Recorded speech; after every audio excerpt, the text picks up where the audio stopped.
Ada yang begini. Emangnya apa yang salah dengan joget? Apa yang salah dengan gembira? Sekarang ada yang begini.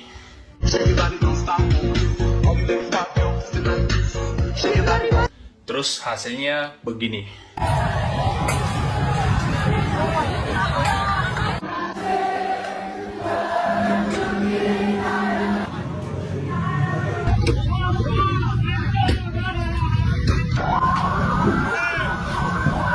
Bisa jadi kelakuan anggota DPR yang sekarang terinspirasi dari Gibran. Miskin gagasan, miskin ide, kerjanya nggak jelas, gajinya ratusan juta per bulan. Gibran kalau ditanya jawabannya selalu itu aja. Kalau nggak AI ya hilirisasi. Sama halnya dengan DPR. Kalau ditanya selalu membuat rakyat marah. Wajar jika rakyat marah. Apapun masalahnya, kalian kerjanya nggak becus dan joget-joget lagi. Kalian yang joget, rakyat yang jadi korban. Kalian yang joget, rakyat yang kalian benturkan dengan aparat di lapangan. Kalau tidak bisa kerja, lebih baik mundur saja. Kami tidak sudi diwakili oleh wakil rakyat seperti kalian. Melihat di belakang layar ada orkestrasi itu untuk mengatur supaya delegitimasi DPR, maka pemaksulan ketua DPR atau bahkan pemaksulan pimpinan DPR supaya isu tentang pemaksulan Gibran itu berhenti.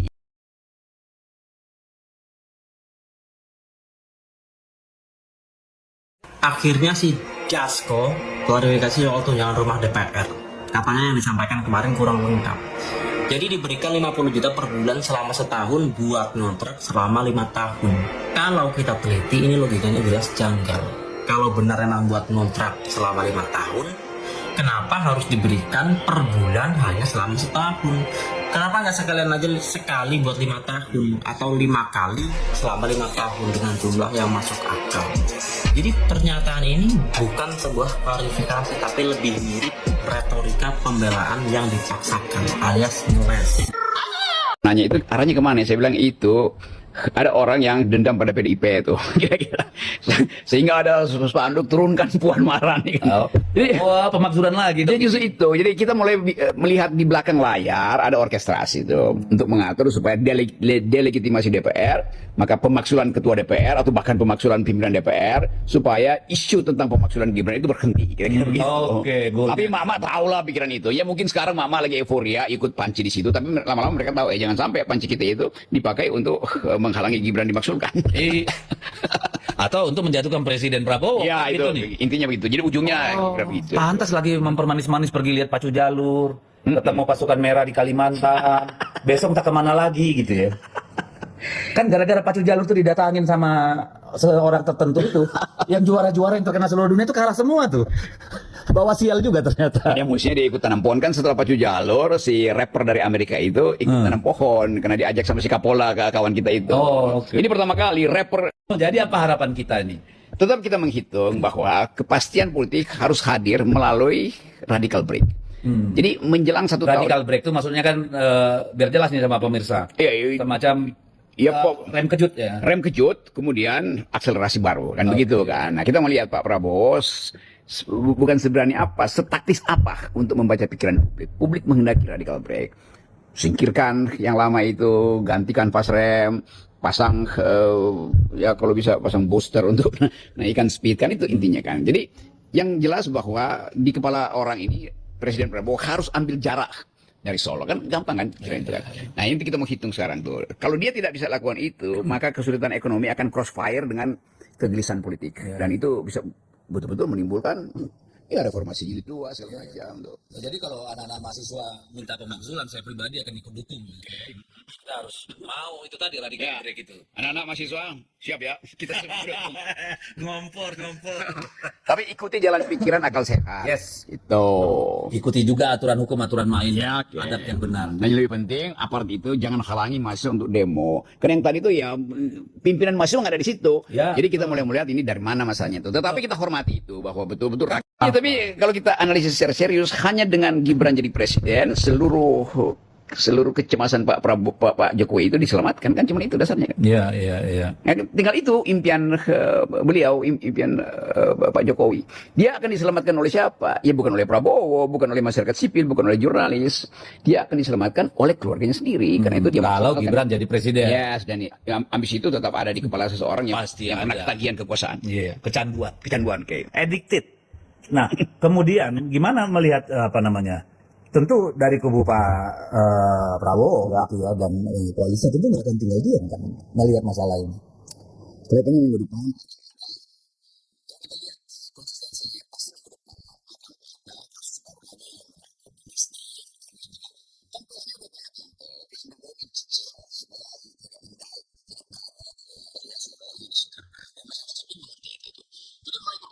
Ada semacam kesamaan pandangan di masyarakat sipil bahwa Prabowo sedang cari momentum, dan momentum itu akan disediakan oleh sejarah, karena kita ingatan publik kita itu terus besar di situ. Indonesia dibesarkan dalam kejujuran, tiba-tiba ada seorang yang punya ide 3 periode, punya ide untuk memperpanjang segala macam, mudah ditegur oleh ketua partainya tapi masih ngotot segala macam. Itu dikembalikan sebagai ajaran dari senior BEM pada mahasiswa baru tuh, jurnalis senior, ada si reporter baru tuh. Jadi briefing sejarah ini akan ada terus. Iya. Dan itu yang membuat kita percaya bahwa sesuatu yang disebut keadilan memang harus dipastikan ada. Iya. Tiba-tiba akun-akun ini serentak tuh memprovokasi orang untuk turun ke jalan. Ada stasiun TV yang live. Ini kode Prabowo untuk masyarakat marah ke DPR. Kalau demo kemarin itu aneh. Aneh kenapa? Aneh bener. Ada stasiun TV yang live.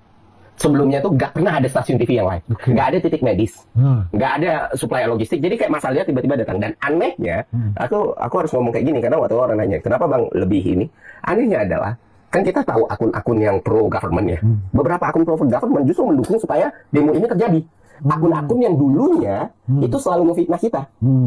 Karena waktu kita nuntut, seharusnya RUU ini ada pembenaran. Terus kita bilang, seharusnya MK sama MA jangan kayak gini keputusannya, atau seharusnya PPN 12%. Itu kita, wah habis banget tuh difitnah akun-akun yang, lah sebutlah akun buzzer segala macam. Nah, itu kan akunnya itu aja. Tiba-tiba akun-akun ini serentak tuh memprovokasi orang untuk turun ke jalan. Yang mana sebenarnya nggak ada kelompok rimpang atau rempang, kelompok kolektif apapun yang mempersiapkan itu semua gitu. Lu melihat itu?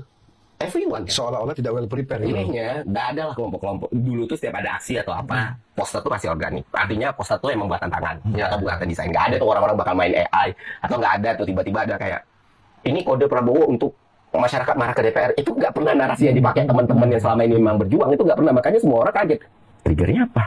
Kita tahu DPR harus dibenahi, kita tahu DPR harus dikritik, dan kita tahu banyak respon yang salah, dan kita banyak sekali kemarahan dan banyak sekali kekecewaan dan kekesalan. Tapi orang-orang yang emang well educated tahu, bukan bubarkan sih. Iya, karena memang ada satu narasi kemarin aku kutip bahwa BEM dan juga buruh itu tidak turun data. Itu benar ya? Biasanya kan biasanya kalau kelompok mahasiswa, koalisi masyarakat sipil atau gabung menjadi aksi, dan itu jadi jelas gitu. Giliran demo dibilang mahasewa, enggak demo dicariin. Sekarang DPR gak kita demo di framing dah. Please deh guys, kita tuh lagi dipecah belah ya. Demo DPR kemarin itu adalah alat pemecah belah untuk masyarakat tuh nggak percaya lagi sama mahasiswa, nggak percaya lagi sama demo-demo yang ada. Dan kalian sadar nggak sih belakangan ini tuh buzzer itu lagi gencar-gencarnya memframing mahasiswa, kok nggak turun, kok nggak ini, kok nggak itu. Demo kemarin tuh udah by design, bisa dilihat dari mana. Pertama whistleblowernya siapa? Fa. Dari awal yang dia mukanya kelihatan bete tuh di shoot, abis itu buzzernya mulai kayak, aduh ini Fufafa kita bete banget, ini adalah tanda-tanda Fufafa nih nggak suka sama DPR bla bla bla. Dari awal demonya udah mencurigakan. Kalau mahasiswa turun terjadi apa-apa, yang salah siapa? Mahasiswa. Kalau misalkan contoh mahasiswa sekarang nggak turun, di framing lagi kan mahasiswanya kan, karena mahasiswa nggak berpihak sama masyarakat. Bukan nggak berpihak, Bapak. Kemarin mahasiswa juga ada demo tanggal 21. Masih ingat kan video yang viral ini?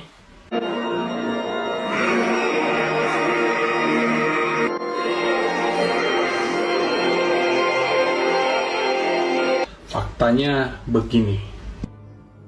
Ekspresi yang mana? Yang di pas anggota DPR pas kenaikan tunjangan tuh kan pada joget-joget tuh, Mas. Tapi Mas Gibran doang nih mukanya tuh seperti menatap dengan kemarahan. Kata masyarakat sih begitu. Apakah benar itu, Mas? Enggak, itu perlu diluruskan loh. Itu enggak ada hubungannya dengan gaji pas acara itu. Itu kan acara penyampaian nota keuangan oleh presiden dan pidato kenegaraan. Oke. Sebelum upacara 17 Agustus. Ya, jadi itu pas di penutupan acara.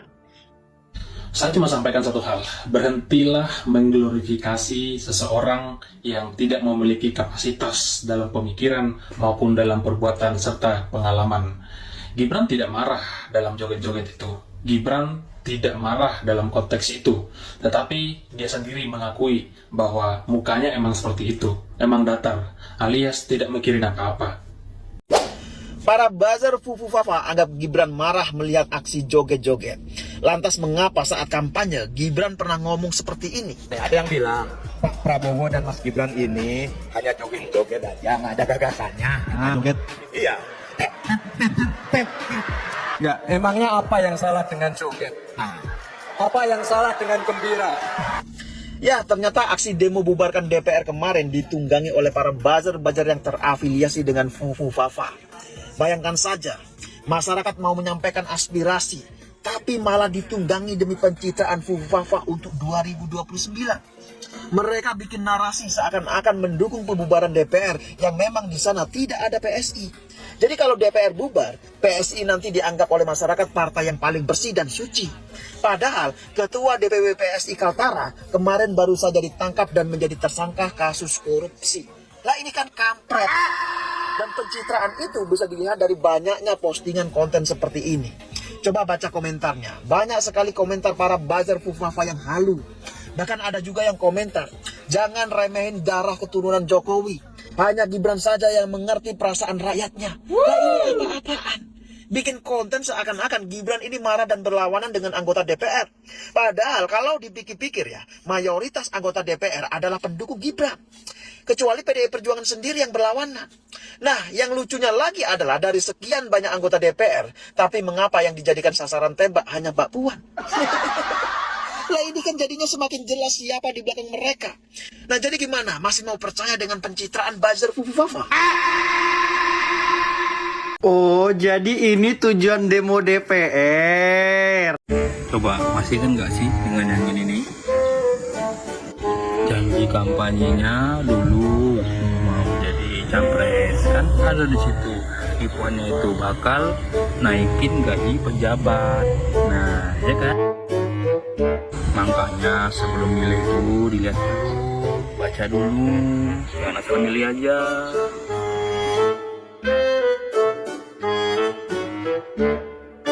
Tunjangan komunikasi sampai 15 juta.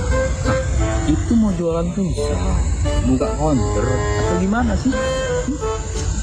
Lagi, sudah ada tunjangan jabatan, tambah lagi tunjangan kehormatan. Apa? Tanpa mengurangi rasa hormatku kepada kalian yang sudah memilih Presiden Prabowo waktu kemarin-kemarin, kalian itu sebenarnya ingat apa enggak sama omongan Bapak Prabowo yang katanya bilang kalau beliau akan mensejahterakan pejabat biar mereka nggak pada korupsi. Itu sudah lantang diomongin, tapi kalian masih dengan kekeh ingin memilih. Padahal kan sudah kelihatan bahwa beliau itu lebih pro ke siapa, dan mereka hanya butuh suara kalian aja. Dan kemudian ketika dia sudah mendapatkan apa yang diinginkannya, yaitu dengan suara terbanyak untuk dia bisa menjadi presiden, dia tidak bisa menjadikan kepercayaan kalian itu tuh sebagai suatu hal yang harus untuk dilakukan beliau untuk mengabdi kepada negara. Itu sebenarnya itu kalian diingatkan kembali. Tapi tuh ya mungkin kalian merasa bahwa kalian terlalu cinta sampai kalian itu tidak sadar akan hal yang pernah diomongin dulu ketika kampanye, dan dia sudah berseru kalau dia itu pro kepada pejabat. Oke, jadi yang terjadi sekarang ini adalah Ya, memang ini adalah bentuk dari realisasi beliau waktu dulu sempat ngomong seperti itu, dan ini sudah direalisasikan. Dan bagaimana perasaan kalian? Ternyata banyak banget yang kecewa, tapi aku rasa kalian harusnya terima ya akan hal yang terjadi sekarang ini, karena ini adalah suatu pilihan yang mungkin kalian dulu sampai membela mati-matian, sampai ada juga terjadi perpecah belahan antar teman, antar kerabat, rekan bisnis, saudara, itu hanya karena perbedaan pilihan, dan kalian lebih kekeh untuk membela pilihan yang ya dikatakan yang saat ini udah jadi presiden. Tapi ya udahlah ya, kita nikmati aja, karena satu periode sih cuman 5 tahun kan, dan ini sih kayaknya baru 1 tahunan udah terjadi kayak gini, entah 4 tahun ke belakang nanti seperti apa. Oke, disabarin aja, masih 4 tahun ya. Pesan aku jangan sampai nanti salah lagi, jangan sampai terlalu gegabah karena asik joget-joget, jadinya sampai lupa tuh kalau kita tuh sebenarnya lagi dibuat kayak lelucon sama petinggi-petinggi gitu. Ya udah, kita nikmatin aja sampai nanti akhir periode. Semoga kalian sabar ya, semoga kalian bisa menikmati apa yang kalian pilih. Ini untuk yang milih ya, yang untuk orang-orang yang nggak milih kayak saya ini nggak milih, ya udahlah, pasrah aja mau gimana lagi, karena masanya beliau itu lebih banyak, atau orang-orangnya beliau dulu itu lebih banyak, yang membela dia tuh sangat banyak. Oke, thank you. Aneh ya, pengikut-pengikut pelengak-pelengok semua pada sepakat membubarkan DPR. Kalian kenapa diam? Pelengak-pelengok itu yang harus diturunkan, ya. Yang bikin masalah itu orang tuanya si pelengak-pelengok. Kenapa kalian diam? Para pengikut pelengak-pelengok, kalian sekarang merasa paling hebat, paling reformasi, paling anti korupsi. Ketika kami berteriak tentang korupsi, kalian bilang kami pembenci. Kalian bilang kami tukang fitnah, ya. Padahal semua biang keroknya adalah orang-orang yang di masa lalu. Itu yang harus diteriakkan. Jangan kalian ambil momen anak-anak SMA kalian manfaatkan, lalu kalian seakan-akan orang-orang yang paling mendukung pemberantasan korupsi. Kami dari dulu berteriak tentang korupsi, tapi kalian semua diam. Bangsat kalian. Ini aktornya silent, jadi silent actor yang tidak menunjukkan bahwa kamilah yang akan memimpin gerakan. Biasanya kan kalau BEM itu membuat aksi, itu mereka pengumuman dulu bahwa kami akan aksi dan sekian dan kami yang memimpin, kira-kira gitu. Atau BEM punya pernyataan resmi gitu. Kemarin kan tidak ada. Saya menduga cukup kuat bahwa mahasiswa punya rencana besar dalam bulan-bulan ke depan. Agenda aksi 28 yang bersama buruh mungkin juga akan bersama mahasiswa. Kemudian baru September, Oktober saya kira di momentum 1 tahun pemerintahan Prabowo, saya kira mereka cukup kritis kalau melihat keadaan. Seluruh elemen massa itu mengatakan bahwa Republik ini sedang sakit. Mereka tahu bahwa korupsi itu merajalela, mereka tahu demokrasi memburuk, mereka tahu ada represi yang begitu kuat terjadi sepanjang 10 tahun terakhir dan sekarang masih terjadi. Kalau akumulasi kekecewaan ini memuncak dan kemudian tidak ada yang mengorkestrasi kepemimpinan gerakan gitu, ini menjadi amok massa yang luar biasa yang tidak ada yang bisa mengontrol. Nah, siapa yang paling bersalah? Saya kira kekuasaan. Indonesia itu kan kita sempat krisis tahun 1998. Mestinya setelah 25 tahun kita sudah mengalami lompatan di negara maju. Kan kita dulu membayangkan seperti itu ya. Karena emas, batu bara masih banyak dan seterusnya. Kita bayangkan 20 tahun setelah reformasi kita di negara maju dengan pendapatan per kapita di atas 14.000 US dollar. Tapi yang terjadi hari ini kita masih di bawah 5.000 US dollar per kapita. Artinya tata kelola negara nggak beres. Potensi terjadi gerakan besar untuk mengevaluasi perjalanan bangsa selama 25 tahun itu sangat mungkin terjadi. Dan momentumnya ada di tahun-tahun ini. Apa gerakan mahasiswa yang lebih besar ini menunggu korban dulu? Jadi gerakan sosial besar itu kesadaran kolektifnya meluas di semua lapisan mahasiswa dan masyarakat.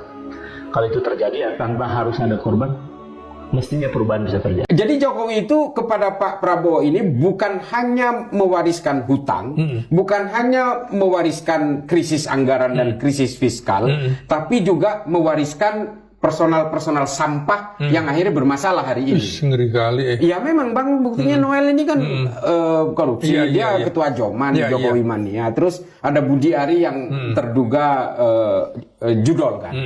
Dan beberapa lagi lah gitu yang dulu mati-mati, Prabowo penjarakan, termasuk juga yang Prabowo ini pokoknya betul-betul menjadi common enemy lah di stigma seperti itu yang sekarang semuanya menjilat semuanya. Nah, kalau melihat proses seperti ini Bang, apakah mungkin nanti suatu saat Presiden Prabowo ini akan merampingkan kabinet dan membuang orang-orang ini? Harus. Apa yang terjadi sekarang tidak lepas dari perilaku pemerintah 10-15 tahun sebelumnya gitu, khususnya di era Pak Jokowi yang meninggalkan kondisi ekonomi yang carut marut.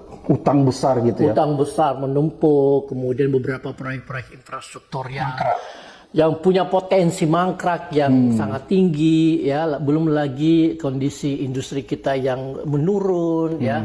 Kemudian proyek digitalisasi itu yang cuma menghasilkan skandal, ya kan. Jadi ini adalah saya kira resultan dari sistem kebijakan yang ditopang oleh yang saya sebut tadi toxic epistemology, ya, yang kemudian akhirnya menghasilkan kondisi yang meresahkan masyarakat.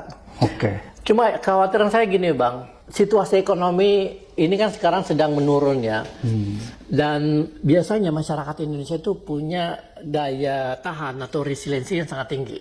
Ya kan? Itu menarik ya. Iya kan, memiliki daya resiliensi atau daya tahan atau resiliensi yang tinggi, sehingga dia apa-apain pun juga mereka masih sabar, bersyukur dan sebagainya. Nah, ini kalau di dalam ilmu sosiologi bencana, ini yang kita sebut sebagai slow disaster, bencana lamban.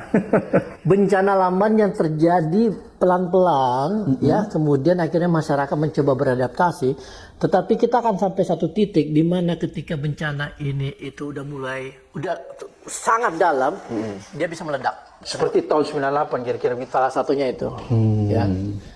Dan meledaknya itu di luar dari ekspektasi kita gitu, dan kemungkinan tidak bisa dikanalisasi gitu.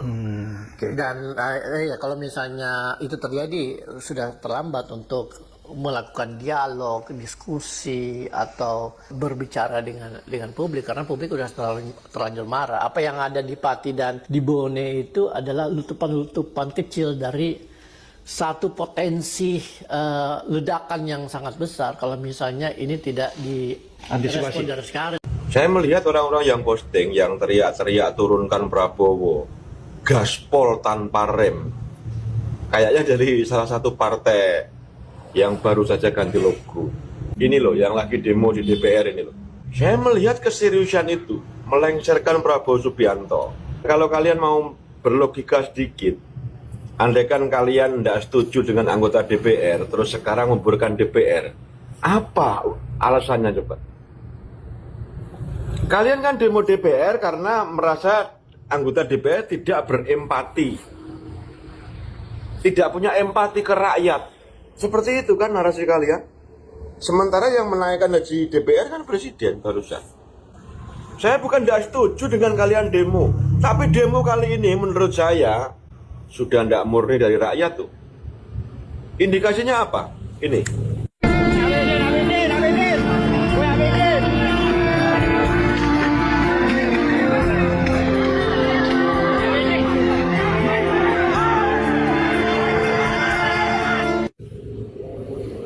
Bayangkan coba. Murka melihat mobil yang diduga anggota DPR. Iya kalau itu anggota DPR. Kalau enggak, kalau rakyat biasa, coba. Jadi sekali lagi orang-orang ini, terutama dari komentar Emmanuel Ebenezer atau Noel saat ditangkap kemarin, kan ngomong, tangkap segera Jokowi. Karena Noel banyak setor ke Jokowi, punya bukti transferannya. Dan saya itu curiga, setoran dari orang-orang seperti Noel, seperti komisaris-komisaris atau kepala daerah yang diusung oleh Jokowi setor untuk membiayai ini. Saya khawatirnya di situ. Makanya cerdas kalau demo. Demo itu seperti orang pati gitu loh. Jadi kalian fokus ke tujuan kalian. Lah kan aneh. Demo bubarkan DPR tapi ada kalimat, ada narasi turunkan Puan Maharani. Lah itu kan jelas banget niat kalian. Dari partai yang barusan ganti logo kemarin. Kader-kadernya kan ngomong seperti itu kan. Yang pertama lengserkan Prabowo, gaspol tanpa rem. Yang kedua lengserkan Puan. Jelas sekali itu. Traktir. Alah lebay banget sih. Bubarkan DPR, tapi lo tahun lalu joget-joget oke gas kan seru-seruan. Dan mereka sudah melakukan tugas mereka. Tugas kontraknya sudah selesai. Karena kamu terima itu bansos itu kan minyak goreng busuk, beras kutu sama mie instan yang udah expire. Harga nilai lo cuma segitu. Mana ada di luar negeri gitu kan, di Eropa terutama. Harga diri masyarakat cuma dengan beras kutu. Itu kan udah kontrak. Artinya mereka sudah melakukan tugas mereka. Mereka datang kampung-kampung, bawa itu bingkisan lo, datang. Lumayan ya, gue dapat beras kutu. Ya nilai lo tuh cuma sekilo beras kutu. Itu udah kontrak politik mereka. Dan mereka sah-sah saja sekarang berjoget-joget di situ. Kecuali tahun lalu dan tahun-tahun sebelumnya, ketika mereka datang dengan bingkisan busuk itu, lo nggak hadir serentak satu negara. Tapi satu negara antri. Lo ikut joget-joget, ikut-ikut goyang-goyang, senam-senam bersama. Terus sekarang lo ngeluh, bubarkan mereka sudah melakukan tugas mereka lo. Mereka udah bilang, harga lo rakyat cuman 1 kilo beras kutu, itulah. Kamu tuh saya nilai kamu segitu. Iya, terima kasih, baik sekali. Mereka dapat posisi itu karena kamu. Jadi sekarang percuma lo bubar DPR untuk apa sih? Mereka harus bersenang-senang menurut saya. Karena kalian kasih kesempatan tuh mereka bersenang-senang. Kalau kalian boykot dari awal, serentak kita tidak mau dan semua golput. Dan semua TPS itu kosong, gak ada orang, ya pasti gak bakal terjadi seperti ini. Jadi saya sangat gak suka ini diaspora orang Atlantis di luar negeri yang bubarkan mereka. Memang mereka harus hidup enak karena lo yang biayain, karena lo botol, lo IQ 58. Mana ada seorang rakyat yang mulia harga dirinya cuma dengan minyak goreng. Lo cuma lub doang. Makanya gue udah gak setuju. Makanya benar-benar dan mereka ya sudah deal. Itulah kontrak politik. Itu namanya one prestasi, perjanjian. Lo mau gugat, dia nganterin lo sendiri, mereka ke sana untuk dapat kenikmatan, lo mau turunin. Skite, gue enggak sih, karena gue golput, gue nggak mau ikutin pilih calon koruptor. Lo yang milih koruptor, lo udah tahu tuh calon koruptor, lo milih. Rame pula joget-joget, terus lu sekarang nyalain mereka. Dan mereka bilang, lo, aku disini kan gara-gara lo. Blunder cuy, blunder. Soal demo-demo. Najis, tolol. Para buzzer mulai bergerak lagi. Mereka menyerang reputasi Presiden Prabowo, memanfaatkan kesengsaraan rakyat demi mengangkat pamor si bocah yang kebelet jadi RI ke-1. Padahal yang benar-benar menderita adalah rakyat kecil yang berjuang dengan resiko nyawa. Juga rakyat, tapi perjuangan itu didomplengi, ditunggangi, dijadikan panggung gratis oleh mereka yang haus kekuasaan. Metode lama kembali dipakai. Sebar buzzer, bentuk cyber army, gembosi citra pemimpin. Mereka mengira cara murahan ini masih ampuh untuk kampanye terselubung. Serigala berbulu domba ini lupa belum lama mereka menikmati kue kekuasaan. Begitu jatah dipangkas, mendadak jadi oposisi. Kita semua tahu buzzer itu peliharaan siapa. Maka sebelum mencerna informasi, teliti dulu sumbernya. Lihat profil akun asli atau sekadar ID siluman yang dibuat hanya untuk menyerang. Netizen harus cerdas karena ada yang sedang bermain di balik layar. Buzzer perusak demokrasi. ID boleh dibuat, tapi kendali tetap satu tangan. Para pembunuh proyek gelap yang tak peduli masa depan bangsa. Yang penting transparan cair.